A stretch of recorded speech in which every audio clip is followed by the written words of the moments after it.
last quick draw card of the season is Red Hulk Fractured Frontier. And is it going to be a card you definitely want to buy, or is it going to be a bust and you probably should save your resources? Let's talk about everything related to Red Hulk Fractured Frontier and whether or not, you should probably get him. The most important thing to start with, of course, is the card itself, and Red Hulk Fractured Frontier is going to be a 3-cost 8-power card with the on-reveal ability to give -1 power for each enemy card here, and the quick draw ability of +1 power instead. Now, I do think there's a lot of things to look at in terms that are really interesting, right? This is a very high-statted card, and going to be one of only 2 cards in Marvel Snap that have a 3/8 stat line. When it releases at least, and then it could potentially even increase if you were to quick draw it. But obviously the on reveal, typically if you do not play this when it is quick drawn, is a very large negative and could be something that you really do not want to deal with. So is that going to be good? Is it going to be bad? But then of course you have the quick draw ability, which does give it +1 power instead. But as I've done with all the other cards this season, I'm going to do a much briefer overview on exactly what Quick Draw is in case you still are not familiar and it's been this long. If for some reason you still do not know how Quick Draw works, Quick Draw abilities are only active the turn that you draw them. And this is directly tied, it appears, to the on reveal. So if you use the on reveal on the turn it is drawn, it is better. And if you don't, it's slightly worse for, Red Hulk Fractured Frontier. And there's a lot of questions to argue about exactly what's going to be beneficial to me really great with this card. And I think there's a lot of big potential here, right? Because honestly, the majority of games you're going to play this card, you can probably find an empty lane. And if your opponent doesn't know how to predict your play, maybe they play a card in that lane and then you get a 3/7. But a 3/7 isn't going to be atrocious stats, right? It's at least going to be a 3/7, and that's without really any other downside there. You don't want to play this later and later into the game, and obviously you would even love to play it on the exact turn you always draw it, because then this card turns into a 3/12. And as we've seen with Jane Foster, that's absolutely great. But the problem is, of course, the fact that the normal ability is a downside.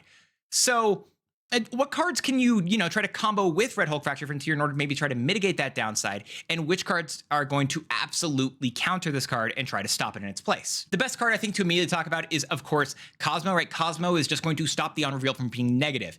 That's great, but I'm going to kind of sneak in a 2-in-1 here, because what if you do actually want the on reveal to go off? Other times you don't want to obviously play it in a Cosmo lane. You can kind of look at a card potentially, like a Luke Cage, where Luke Cage has actually let that on reveal go off.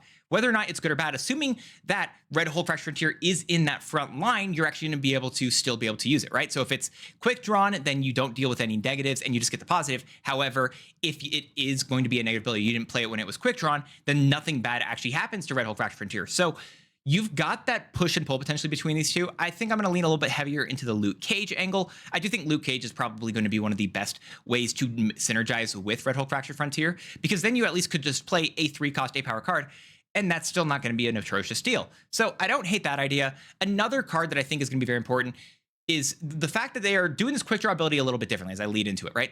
Where quick draw for a lot of other cards, you've had ones that just reshape the entire card with Thanos Fractured Frontier. You have ones that give you a extra ability, ones that make your abilities happen twice. And this is the first time we see an ability that is just, you really want to play this card when it's quick drawn, and if it's not, it really sucks. And I think that does kind of lead into a Dr. Octopus Fractured Frontier. And I don't know whether or not this is actually going to be a correct shout, but Dr. Octopus Fractured Frontier does let you make this card really massive. And not just on its own, right? You're going to be adding 3 points to Red Hulk Fractured Frontier, making it a 3/11. Then you can play it the next turn, assuming you've set your game plan up for that. So there is a real synergy there, which I think is something to note. And I think the last card to synergize that really makes a lot of sense with Red Hulk Fractured Frontier is another Hulk-esque card looking over at Starbrand. And I don't think there's a direct synergy between this and that, and I'm just going to say that now. But if you're looking at a deck that wants to use Red Hulk Fractured Frontier, you're going to look at a deck that also will want to use a card like Starbrand. A card that has a negative typically, right? Starbrand's negative is a big one, turning it into potentially just a 3, making it basically a 3/4. However, you can mitigate the ongoing ability with a myriad of cards, or you can use that ongoing ability to your benefit in some situations. So Starbrand is a card that is going to be very similar to Red Hulk Fractured Frontier in terms of what you're exactly wanting to build around, how the games will play. And I don't have a distinctive, okay, you do want to play these two together. And again, maybe that's not correct. But also, if I'm building a deck with Red Hulk Fractured Frontier in mind, I also do want to build a deck with Starbrand in mind. And so I'm kind of putting those two together. And that's how I did a lot of my deck building, and kind of came to this conclusion of Starbrand, which is a very fair one. But to be against Starbrand and against Red Hulk Fractured Frontier, we get to have one of the most interesting conversations about counters to Red Hulk Fractured Frontier. Because on one hand, I could argue that Red Hulk Fractured Frontier actually does a lot of countering to himself just due to his own ability being a detriment.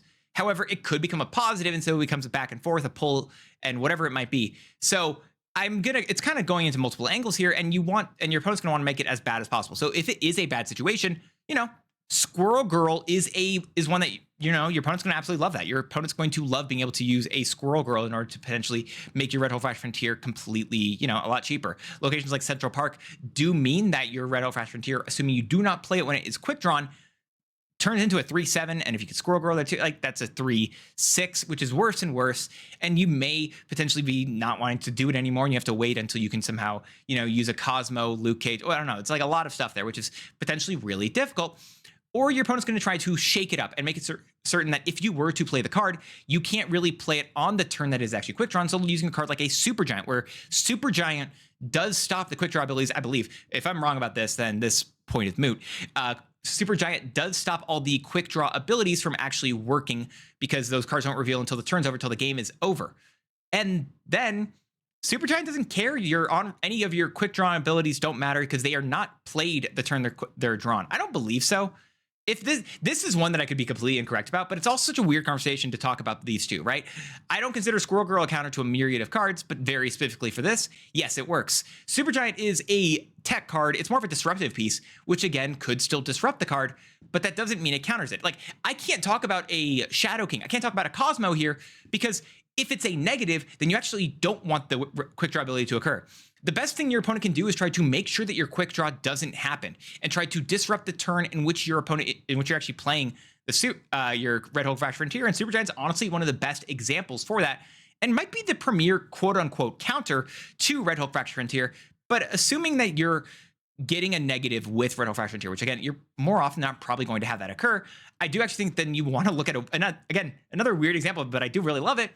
Scorpion Brand a Day, because then every single one of those afflictions that you've put onto your own Red Hulk Fractured Frontier become a -2. You're doing a -4 power, -2 for each of the enemy cards at its location, assuming it's not quick drawn. Super Giant or Scorpion Brand New Day absolutely stops your Red Hulk Fractured Frontier. So this is this is a really fun counter section, because when I'm talking through all these cards, I actually don't think I can easily say any of them are a fantastic counter to Red Hulk Fractured Frontier. Because, yes, obviously Red Hulk Fractured Frontier is going to be a big card when you play it in a perfect situation. But it's not the easiest thing to do, and if you really want to try to counter there's not a way to effectively counter this card beyond it actually happening, and maybe everything else happening, and maybe I should have talked about Shang-Chi instead. Maybe that's the counter you want to talk about, because in the one situation where it really works out for you, your opponent just Shang-Chi's you instead. Maybe that's the better situation to talk about here. Maybe it's like a Valkyrie, where it doesn't matter, and you just make it really small, because even if it is -4 power there, Valkyrie would still bring it down even. So this is such a weird card to look at in terms of a counter, and we talk about that. I don't think there's a good answer in terms of a direct counter to Red Hulk Fractured Frontier, which is honestly a good thing about the card. And when you're trying to figure out the best way to use it, right? Obviously, you want to play it on the turn you draw it, and you would love that for that to be, turn 3 following, when you're not trying to have a competing game plan. Or maybe you can then even try to use a card like Dr. Octopus Fractured Frontier, put that on top of your deck, and then you've got a 3/11 into potentially, best case scenario, a 3/15. You're getting a 3/15, somehow maybe even doubles, gets to a 3/19. That's awesome, and that is the high roll. But the low roll is oftentimes what's going to occur, where it can go all the way down to a 3/4, which is below rate for a normal card, which you definitely do not want to get. I do think this card is going to more often than not average to be a 3/7, a 3/6, maybe 3/5. It's somewhere in that range where you're probably more often than not going to lose a point of power on this card. But that's why I talked about Luke Cage, where if you're going to lose point of power on the card, maybe you just don't care, right? Maybe that doesn't matter to you, and it's enough points that you're going to be fine with it. So there's some really cool stuff with, the balance of that in terms of what you're gonna be able to stop with it, what you're gonna be able to get with it. And speaking of actually getting Red Hulk Fractured Frontier, when you are talking about which cards you're potentially getting in a snap pack, right? He will be in the seasonal Series 5 snap packs, as well as directly available for the first week of purchase. 5,000 collector's tokens in the Series 5 snap pack, and then 6,000 collector's tokens just for regular purchase. If you do decide that you really would like to get Red Hulk Fractured Frontier, you will potentially get any of these options instead. So keep that in mind, assuming you don't have any of them already. And if you do, obviously remove that one from this list. So keep that in terms of like a balance in terms of what you would potentially want to get with it and what you wouldn't. But where I am honestly on my deck editor right now when I show this screen. So let's actually talk about the decks that you could be using Red Hulk Fractured Frontier in. Oh my gosh, I am so tired of saying that whole name. When you're looking at a deck to potentially use Red Hulk Fractured Frontier in, I actually do like the idea of this Shadowlands Final Frontier, Fisky Frontier as it were, deck, which again, it does use Starbrand like I mentioned before, because if your Fractured Frontier Red Hulk doesn't work out in your favor, you kind of just don't care. And what you do instead then is you just use a Shadow King on it instead. And that's just a very simple reset, which can be beneficial for you. Because in this deck right now, there's actually, this is a pre-existing deck, but there's not a great reason to currently use a Shadow King beyond countering your opponent in this deck. That's all this card is meant for. But being able to potentially use it in your own benefit, I think is actually the realest conversation for Red Hulk Fractured Frontier, right? And I honestly hope that this is going to be one of the better places for it, because then you could still use cards like Tarantula to put points into it. And if you could do quick draw it, then you get even more benefit there. And I like this. This is, I think, one of the most realistic homes for Red Hulk Fractured Frontier when we try to figure out every other place that it could, maybe work. All right, I've talked about potentially one of the best places I think that you would want to use Red Hulk Fractured Frontier in. We're going to move a bit away from the, most optimal situation. And let's talk about this deck here, which is using Nightmare. And I think Nightmare is a real card to talk about with Fractured Frontier Red Hulk, because, you could just get rid of the ability that's bad for you. And that's it. You just get rid of the debuff and you don't care. And you have a bunch of other cards that want to do the same thing. You also have Sauron in here as well to remove a bunch of negative ongoings. With Red Skull and Starbrand. You do have a War Machine as well. War Machine also letting you potentially play your Cold Obsidian or your Crossbones wherever you want to. This is a different conversation for a deck. And again, I'm not going to promise this is going to be one of the best ones. I wish I tried to figure out a world in which I could potentially try to use a Sauron. Not Sauron, I'm sorry. Oh God, why can't I? Surtur card with Fractured Frontier Red Hulk. It didn't really work because, Red Hulk isn't guaranteed to be triggering. And I wasn't able to find enough pieces that really fit there. It's also just a heavier curved deck. I wish that was an option, and maybe there's a world which I could try to find that out. But this was kind of where I ended up with this pile, and I wanted to give the option for Nightmare out there, as I think this was one that maybe people wouldn't really think about, because people don't typically think about Nightmare. But you may not be thinking about Red Hulk Fractured Frontier either, so it's probably a moot point. All right, I've got a great pun for you. Red Hulk Borealis. I didn't even say it the way I wrote it down there. Wow, maybe it's not a great pun. Anyway, you have a deck that already wants to run Luke Cage in here, and I actually did like the idea of just putting him into the front lane. That felt like it made a lot of sense. It's another solid on reveal. The problem is, in this style of deck, you're most likely cutting a card like a Jane Foster Fractured Frontier, who might be better because she is just going to be a 3/8 straight up. But your opponent is potentially going to be able to Shadow King that. And they may not want to Shadow King your Fractured Frontier Red Hulk if you didn't play it on the curve you got it. So there's actually, I think, a conversation for him inside of this deck. And if it doesn't matter, right, if you do potentially would be discounting or destroying your power there, afflicting your power on Red Hulk Fractured Frontier, then your Luke Cage just kind of undoes it. It says, no, I'm actually not, and you're good. Assuming it is in the front lane, which you can build your deck to specifically set up for. So I do think that Red Hulk Fractured Frontier inside of this deck is an interesting shout. And if you're looking to win a second lane and you do quick draw on the final turn, the thing I actually really liked was if you play it on the final turn because you just quick drew it and you've moved Thanos away from your 3 Wongs, yeah, just getting like a 26 power Red Hulk Fractured Frontier on the final turn, that's nothing to sneeze at. People are going to say, oh, wait, this card's actually a lot of points. Yeah.